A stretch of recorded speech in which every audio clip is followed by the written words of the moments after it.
With presidential elections just days away, American troop presence in Afghanistan will be growing.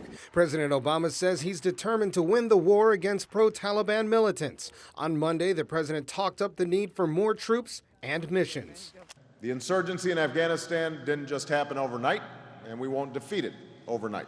This will not be quick nor easy.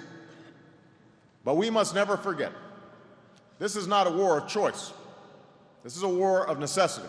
The Obama administration is rethinking military policy for the 21st century. Mr. Obama says the need to address new threats is necessary for the United States to maintain its military dominance. Taking the fight to the Taliban in villages and towns where residents have been terrorized for years. They're adapting new tactics. Knowing that it's not enough to kill extremists and terrorists, we also need to protect the Afghan people and improve their daily lives.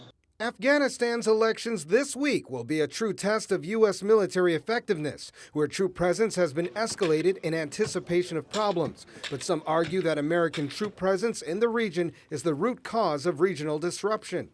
The objective is to have effective U.S. control over the global oil supply, above all. And the number one area, of course, is the Gulf region.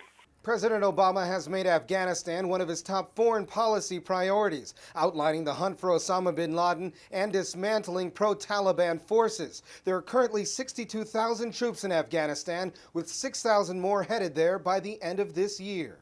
Drone attacks have often taken the place of ground operations, but in some cases are proving to be ineffective. Local civilians are outraged over the number of innocents caught in the strikes, which some believe is helping to grow the insurgency. The top U.S. commander in Afghanistan, General Stanley McChrystal, is mapping out a revised war plan to be presented after elections, but critics are skeptical. The people of Afghanistan, as well as the people of Iraq, of Iran, of this entire region, have the right to self-determination, as do all nations.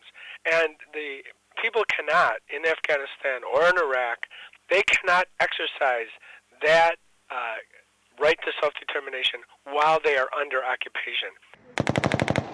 Despite the president's focus on Afghanistan, there's a major distraction. His administration is still dealing with how to pull 130,000 American troops from Iraq on an agreed deadline outlined in the Status of Forces Agreement.